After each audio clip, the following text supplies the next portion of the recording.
Finally, part 2 to the 7-day challenge is here. I can't really call it a 7-day challenge anymore because, well, it's been ages, but with everything else going on, that's just kind of what happens. But without further ado, let's get right into it. In part 1, we picked a niche, created a website, found a supplier to fulfill our orders, and did our first test purchase. In this video, we're going to be doing everything related to social media, getting sales, Facebook ads, Instagram, getting reviews, what worked, what didn't work, you name it. I want to try and get at least one real sale by the end of this video. The test purchase that we did last video was a huge success. It got delivered in under a week, and check it out. She likes it. So let's start by finishing the website, adding some final touches so it's 80% ready for traffic. We can finally do the About Me page. This has taken me so long, and next we're going to add a couple more designs to the website so it looks a bit better. And I'm thinking a lot more stickers and maybe a few more hoodies and potentially a few more t-shirts. We are finally done with the website. So we think. Let's now move to social media and talk about Instagram and Facebook and how we can start building an audience to drive traffic to our website. First, we need to create the Pugscene Instagram account, and then we need to add a profile picture, a good description, a website link, and finally, we need to add some content. Let's start with about 6 pictures. We want to add something that looks aesthetically pleasing to look at, so we'll try and make sure the pictures all have the same kind of quality, all taken from Unsplash. Occasionally, there will be some viral pictures or videos that just happen to be going around the Instagram world that we want to jump in on. Next, we need to do some hashtag research, but let's keep it quite niche. We're not going to go for tags that have over 500,000 searches, otherwise we'll just get lost in the feed.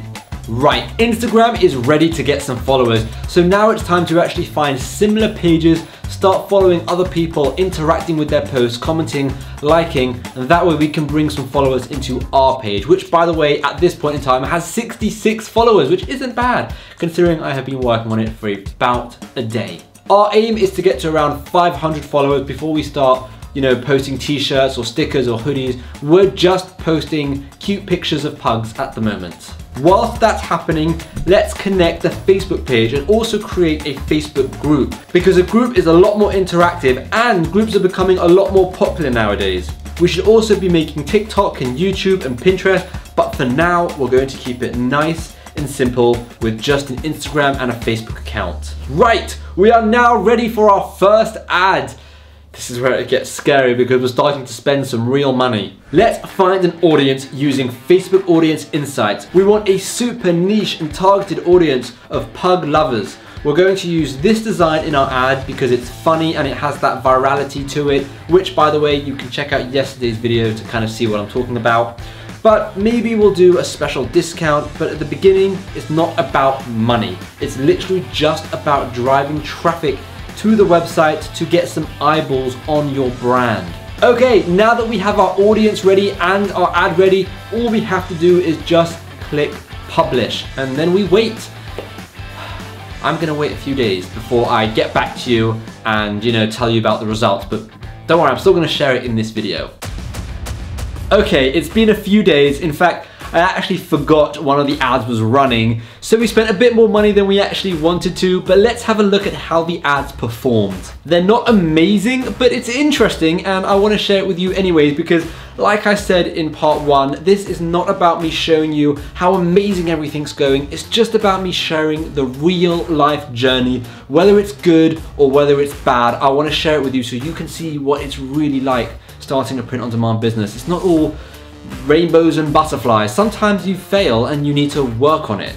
I created 3 ads targeting the same picture. The only difference was who I was targeting.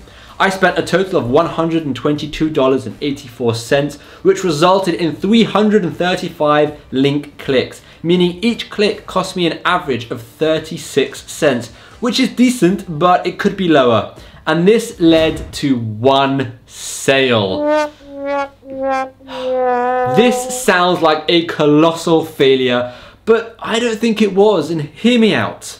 Ad 1, I targeted the UK only men and women interested in pugs or Pug Rescue and Adoption Victoria. Don't ask me, I don't know who they are. This led to a tiny audience of 18,000 people. It was a newsfeed only ad which typically cost a little bit more, and it was a simple click to website ad. Ad 2 was an identical ad to ad 1. The only difference was, instead of targeting the UK, I decided to target the United States, which is a bit of a bigger audience. So that audience had 50,000 people in it. And finally, ad 3. Ad 3, I changed two things in particular. I kept the US audience, except I targeted all genders between the ages of 34 and 45, as this age group was performing the best. I also changed the interest, so rather than like pugs or like Pug Rescue and Adoption Victoria, they had to like both things, pugs and Pug Rescue and Adoption Victoria, which made the audience way smaller at only 9,000 people. So this was super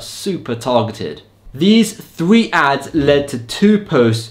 We can see from these posts that they actually did very well, and if I would have tried a little bit harder, I probably could have pulled another 10 sales or so. 83 shares, 25 comments, and 196 likes is amazing. I like to get the shares to around 500 to 700, and this is expensive, but once you're there, you're going semi-viral, and at that point, your post is going to be getting a lot of organic reach, organic clicks, and organic sales. This can get expensive, and if you haven't seen my video yesterday, I will say check that out before trying it yourself so you can know exactly what you're getting yourself into. So why don't I think that was a colossal failure? First thing I've noticed is this post has viral aspects to it, and it could go viral if I keep it going. All I need to do is just test a few more audiences. I was fully expecting to spend upwards of $300 and to see nothing in return, and that's because with Facebook ads you've got to spend money and test tons of different audiences, tons of different ads, tons of different images before you find that one golden lottery ticket winner. So the fact that I was able to find a post that did this well is pretty good, and I know if I would have just responded to the comments and done some things on the website, which I'm going to tell you now, I would have done a lot better. So I think this was a good lesson, and also it was a lesson for me to kind of tell me not to forget you created an ad and have it running for a few extra days and just burn through money. So upon reflection, what should I have done? Number 1, I should have responded to every single comment that was left on the post. That would have been around 30 comments over the 2 posts, and that could easily have been another 10 sales. Number 2, made the website just a little bit better. It's still looking very blocky, very fake looking. I want to make something that looks a lot more smoother, looks a lot more like a real website, and as well as that, I need to add reviews. So I just actually installed the Loox app on Shopify, which you can go and check out. It does cost a bit of money, but reviews makes a huge difference, and I'm now going to run all the same tests with the same budget, except this time I'm going to have reviews on the page and to see if it converts any better, because reviews make a massive difference. And I probably should have waited before running ads. I should have waited until I had some reviews. Number 3, I should have used a cart abandonment app. I don't know what I was thinking, but I had so many people add it to their cart but then not check out. And a simple cart abandonment app on Shopify would have pinged them and messaged them and made me a custom audience to target them and actually get them to then go and fulfill their purchases. This could have resulted in way more sales, but for some reason, I didn't do it. And number 4, I should have just tracked the ads a little better. I was not lazy, but I was focused on so many other things that I forgot about the ad, and I probably spent an extra $40 or $50 that I didn't need to spend because I had all the data that I actually needed. So those are the 4 things upon reflection that I need to fix for next time. Overall, I'm really happy. I know I only got 1 sale, but I learned a lot from these ads, and the actual ad themselves performed really well. Plus, I know exactly what I need to do going back into it to get more sales. The number 1 thing being reviews. I need to focus on getting reviews because they massively increase conversions. So now it's time to continue with this journey, and as I said in part 1, this video may not have been luxurious and glamorous and me showing you how I've made tens of millions of pounds with this Facebook ad and this store,